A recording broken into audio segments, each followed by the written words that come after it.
ఓం నమ శివాయ శ్రీమాత్రే నమః.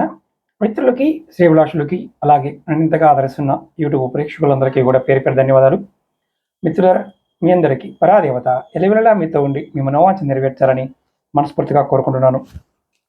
ఈరోజు మనం చాలామంది మిత్రులు, గురువుగారు, డబ్బు ఆకర్షణ కలగడానికి ఏమైనా చిట్కాలు చెప్పండి, పరిహారాలు చెప్పండి, మా జేబులో డబ్బు ఉండటం లేదు, డబ్బు మా జేబులో ఎప్పుడూ ఉండాలి, అలాగే ముఖ్యంగా జేబులో ఏం ఉంచుకోవాలి, ఏటిని ఉంచుకోకూడదు అని చాలామంది అడిగారు. మనకి ఈ సబ్జెక్ట్ మీద దగ్గరగా ఒక 50 వీడియోలు చేస్తుంటాను. ఈరోజు మనం వాస్తు, ఫెంగ్షుయ్, వేద జ్యోతిష్యం, అలాగే తాంత్రిక రెమెడీస్లో ముఖ్యంగా డబ్బు అనే పాయింట్ ఆఫ్ వ్యూలో 3 రకాలుగా విభజన జరుగుతుంది. ఆ 3లో మొట్టమొదటిది మన మనస్సు, రెండవది మన శ్రమ, మూడవది శ్రమకు వచ్చే ఫలితం. ఈ 3 భాగాలుగా వీటిని విడివిడిగా చూస్తారు. చాలామంది అదృష్టం కలగాలనుకుంటారు, కానీ అదృష్టాన్ని వారు హోల్డ్ చేయలేకపోతారు. మన పర్సులో కానీ కొన్ని వస్తువులు ఉంచుకోవడం వల్ల జీవితంలో నిరంతరం నగదు ప్రవాహంలా వస్తుంది అని శాస్త్రం చెప్తుంది. అంటే ఇక్కడ ప్రవాహంలా వస్తుందంటే గురువుగారు అవి పెట్టుకుంటే ఏమంటే వచ్చేస్తుందని కాదు, మనం చేస్తున్న పని మనకి సరైన విధంగా ధనాన్ని ఇస్తుంది. పర్సులో కానీ మనం ఈ వస్తువులు పెట్టుకున్నప్పుడు డబ్బు పాయింట్ ఆఫ్ వ్యూలో సంపదకు సంబంధించిన అత్యంత గొప్ప అదృష్టాన్ని తీసుకొస్తాయి. అందువల్ల కొన్ని శాస్త్రాల్లో, అంటే మనకి తంత్రశాస్త్రాలు కాకుండా క్షుద్రం ఉంటుంది, వాటి ప్రకారం కొన్ని సందర్భాల్లో పంచభూతాల నుండి, అంటే వాతావరణం నుండి బలమైన సానుకూల శక్తిని ఆకర్షించే వస్తువులు కూడా మనకి శాస్త్రం చెప్తుంది దగ్గర ఉంచుకోవాలి చెప్తుంది. ఇప్పుడు ఈ వీడియోలో మీకు మీ పర్సులో కానీ, ఆడవారిదే హ్యాండ్ బ్యాగ్లో కానీ ఏం ఉంచుకోవాలి, ఏం ఉంచుకోకూడదు, డబ్బుని ఆకర్షించడానికి ఈ చిట్కాలు, ఈ పరిష్కారాలు కొన్నిటిని మీకు చెప్తాను. మీరు నమ్మకంతో, విశ్వాసంతో ప్రయత్నం చేయాలి. ఇవి తాంత్రికమైన పరిహారాలు ఉంటాయి, దీంట్లో లాల్ కితాబ్ రెమెడీస్ ఉంటాయి. మీరు ఇందులో చెప్పే వాటిల్లో ఒకటికి మించి ఎన్నైనా చేయండి. అంటే ఒకటే కాకుండా చెప్పినవన్నీ కూడా ప్రయత్నం చేయొచ్చు. నాకు ఒకటే వీలవుతుందంటే ఒకటే చేయండి. ఎలా చేయాలి, ఏ విధంగా చేయాలి మీకు చెప్తాను. అర్థమైతేనే ప్రయత్నం చేయండి. అర్థం కాలేదనుకోండి, పొరపాటున కూడా ప్రయత్నం చేయమాకండి. అలాగే మీకు ఈ వీడియో నచ్చినట్లయితే లైక్ చేయండి. ఛానల్ని కొత్తగా చూస్తున్న మిత్రులు సబ్స్క్రైబ్ చేసుకోండి. పక్కనే గంట సింబల్ ఉంటుంది, ఆల్ అని నొక్కండి, యాక్టివేట్ అవుతుంది. నేను చేసే ప్రతి వీడియో మీకు వస్తుంది. అలాగే మీరు నాతో మాట్లాడాలన్నా, జాతక సమస్యల గురించి పరిష్కారాలు తెలుసుకోవాలనుకున్నా, మీకున్న సమస్యలకి రెమెడీస్ తెలుసుకోవాలన్నా, వీడియో డిస్క్రిప్షన్లో నెంబర్ ఇచ్చాను, ఆ నెంబర్కి కాంటాక్ట్ చేసి మీరు అపాయింట్మెంట్ తీసుకోవచ్చు. ఫీజు కూడా దాంట్లో మెన్షన్ చేయడం జరిగింది. 9445093655 ఈ నెంబర్కి కాంటాక్ట్ చేసి కూడా మీరు అపాయింట్మెంట్ తీసుకోవచ్చు. ఈ నెంబర్కి వాట్సాప్ చేసి కూడా మీరు అపాయింట్మెంట్ డీటెయిల్స్ తెలుసుకోవచ్చు.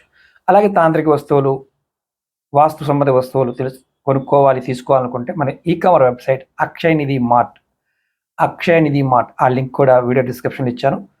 మీరు Facebook link, WhatsApp group link కూడా ఇచ్చాను. మీకు ఇంట్రెస్ట్ ఉన్నవారు జాయిన్ కావచ్చు. ఇప్పుడు మనం ఎలా చేయాలి, ఏ విధంగా చేయాలి చెప్తాను. ముఖ్యంగా వైదికంలో డబ్బుని ఆకర్షించే యంత్రం, అంటే ఆకర్షణ కలగడానికి ఈ యంత్రం మనం పర్సులో పేపర్ రూపంలో కానీ, కాపర్ రూపంలో కానీ, వెండి రూపంలో అయినా సరే ఈ యంత్రాన్ని జేబులో, పర్సులో కానీ బ్యాగ్లో పెట్టుకోవచ్చు. అందులో ముఖ్యమైనది శ్రీ యంత్రం, రెండవది కుబేర యంత్రం. ఈ చిన్నవైనా పెట్టుకోండి. ఇవి 2 ఉండటం వల్ల ఈ చాలా శక్తివంతమైన యంత్రాలు. ఈ యంత్రాల్లో ఒక్కదాన్ని పెట్టుకున్నా, 2 పెట్టుకున్న ఇబ్బంది లేదు. పర్సులో ఉంచుకోవడం వల్ల డబ్బు ప్రవాహం అనేది పెరుగుతుంది. అంటే డబ్బు ప్రవాహం మీకు రావడం అనేది పెరుగుతుంది. అలాగే రెండో ఉపాయం ఏంటంటే, ₹1 నాణ్యం గంగాజలంతో కడగాలి. 1 కానీ, 2 కానీ, 5 కానీ, ₹10 కానీ, ఈ వీటిల్లో ఏదైనా సరే మీరు గంగాజలంతో కడిగి, స్వచ్ఛమైన గంగాజలంతో కడిగి, మీరు లక్ష్మి నాకు రావాలనుకొని, సంపద దేవత అయిన లక్ష్మీమాత నాకు ఆకర్షింపబడాలి అని అనుకొని మీరు మీ పర్సులో పెట్టుకోండి. రూపాయి నాణ్యం కానీ, రూ. 2 కానీ, రూ. 5 కానీ, రూ. 10 బిళ్ళ ఏదైనా సరే దాన్ని ఖర్చు పెట్టకూడదు. మీరు గంగాజలంతో కడిగి చక్కగా దాన్ని మీరు మీ పర్సులో పెట్టుకోండి. అలాగే ఇంకా తేలికైంది ఒక ఎండిన రావి ఆకు, రావి చెట్టు ఆకు ఎండిపోయింది అంటే అంటే చెట్టు నుంచి పండిపోయి రాలిన ఆకు తెచ్చుకోవాలి. ఈ రావి ఆకు లక్ష్మీదేవి యొక్క నివాసంగా శాస్త్రం చెప్తుంది. అందువల్ల ఈ చెట్టు యొక్క ఎండిన ఆకుని మీ పర్సులో పెట్టుకోవడం వల్ల, అంటే ఎండిన ఆకు అంటే పండిపోయిన ఆకుని, చిన్న ఆకునైనా మడత పెట్టని పెట్టుకోండి. సంపదని ఆకర్షించడానికి చాలా ప్రయోజనకరంగా ఉంటుంది. ఇది లాల్ కితాబ్ వీడియోలో చాలాసార్లు చెప్పాను. అలాగే ఇప్పుడు మనం ఇంకొక తేలిక అని చెప్తాను. కుంకుమ, కొంచెం చిటికెడు కుంకుమ లేదా పసుపు, ఈ రెండిట్లో మీరు ఒక కాగితం తీసుకొని, అంటే కుంకుమని పసుపుని తీసుకొని ఒక కాగితంలో చిన్న పొట్లం కట్టుకొని మీ పర్సులో పెట్టుకోండి. దీనివల్ల ఏం జరుగుతుందంటే మీ ఆర్థిక స్థితి స్థిరంగా ఉంచుతుంది. అట్లాగే మీరు అనవసరమైన ఖర్చులు పెడుతూ ఉంటే ఆ ఖర్చు డబ్బుని వృధా నివారిస్తుంది. ఇది పసుపు కుంకుమని చిన్న చిన్న ప్యాకెట్ పెట్టుకోవాలి. ఇలా చాలామంది చేస్తూ ఉంటారు. అలా అలవాటు ఉన్నవారు ఖచ్చితంగా చెప్పండి. కొంతమంది వారి యొక్క పని అవుతుందా లేదా అని దేవాలయాల్లో ఈ పసుపు కుంకుమని పొట్లం కట్టుకొని నేను అనుకున్న కోరిక నెరవేరుతుందా లేదా అని ప్రశ్న వేసుకుంటూ ఉంటారు. ఆ 2 పొట్లాలు తీసుకువెళ్ళి దేవుడికి నమస్కారం చేసి మనస్ఫూర్తిగా దేవుడి ముందు వేసి అందులో ఒక పొట్లాన్ని, వాళ్ళకి తెలియదు ఆ పొట్లం ఏంటో తెలియదు, తీసుకుంటారు. పసుపు వస్తే పని అవుతుందని, కుంకుమ వస్తే పని కాదు అని ఇలా వారు ప్రశ్న వేసుకుంటూ ఉంటారు. ఇలా చేసేవాళ్ళు చాలామంది ఉంటారు. అలా చేసేవారు ఎవరైనా ఉంటే ఖచ్చితంగా కామెంట్ చేయండి. ఇది మనం ఇప్పుడు చెప్పుకున్నది ఏంటంటే డబ్బు వృధా నివారించడం కోసం. అలాగే మనకి ఇంకొక పరిహారం ఏంటంటే, మనకి సముద్ర ప్రాంతాల్లో మనకి నత్తలు దొరుకుతుంటాయి, గవ్వలు దొరుకుతుంటాయి. అందులో తెల్ల గవ్వలు దొరుకుతుంటాయి. తెలుపు ఉన్న గవ్వ కానీ పసుపు ఉన్న గవ్వ అయినా పర్వాలేదు ఈ ఉపాయానికి. ఈ రెండిట్లో ఏదో ఒకదాన్ని గంగాజలంతో కడిగి లక్ష్మీదేవి యొక్క నామాన్ని మనసులో అనుకుంటూ ఆ గవ్వని మీ పర్సులో పెట్టుకోండి, బ్యాగ్లో పెట్టుకోండి. దీనివల్ల కూడా మీకు లక్ష్మి యొక్క అనుగ్రహం కలుగుతుంది, లక్ష్మి ఆకర్షింపబడుతుంది. అలాగే ఇది కొంచెం ఖరీదైంది ప్రస్తుతం, ఒక చిన్న వెండి నాణ్యం. ఎందుకంటే ఒకప్పుడు తక్కువ ఉంది కానీ ఇప్పుడు 3 లక్షలు దాటిపోయింది. వెండి చంద్రుడికి ప్రతీక. చంద్రుడు లక్ష్మి సహోదరి అని అంటారు. పాల సముద్రం చిలికినప్పుడు లక్ష్మి చంద్రుడు కూడా వచ్చారనేది ఒక ప్రతీత. ఎవరైనా సరే ఒక వెండి బిళ్ళని లక్ష్మీ స్వరూపంగా, చంద్రుడి స్వరూపంగా మీ పర్సులో పెట్టుకోవడం వల్ల లక్ష్మీదేవి యొక్క ఆశీర్వాదం లభిస్తుంది. అలాగే ఇంకొకటి చాలా తేలికైంది, తామర పూస, తామర గింజ. మీరు ఈ గింజలో కూడా లక్ష్మీదేవి చాలా అంటే చాలా అమ్మవారికి చాలా ఇష్టమైనదిగా చెప్తారు. మీరు ఎవరైనా సరే ఒక గింజనైనా సరే మీ పర్సులో కానీ మీ బ్యాగులో ఉంచుకోవడం వల్ల లక్ష్మీదేవి యొక్క ఇష్టత మీ మీద పెరుగుతుంది. అలాగే ఇవన్నీ పర్సులో ఉంచుకోవాల్సినవి. ఇప్పుడు పర్సులో ఏం ఉంచకూడదో చెప్తాను. పర్సులో పొరపాటున కూడా పాతవి, చిరిగిన రూపాయలు కానీ, అంటే నోట్లు, కరెన్సీ నోట్లు ఉండకూడదు. అలాగే మనకి కొంతమంది పేపర్లు, రసీదులు అంటే బిల్లులు, పనికిరానివి కాగితపు ముక్కలు చాలా పర్సులో ఉంటాయి, అవి ఉంచుకోకూడదు. అలాగే ఫోటోలు, అంటే కొంతమంది ఏం చేస్తారంటే ఇష్టమైన హీరోలు, హీరోయిన్లు ఇలా ఫోటోలు పెట్టుకుంటూ ఉంటారు చాలామంది, అవి కూడా పెట్టుకోకూడదు. అలాగే అశుభ వస్తువులు అంటే ఏంటంటే మనకి బ్లేడ్లు కానీ, ఇనప వస్తువులు కానీ, మేకులు కానీ పర్సులో పెట్టుకోకూడదు.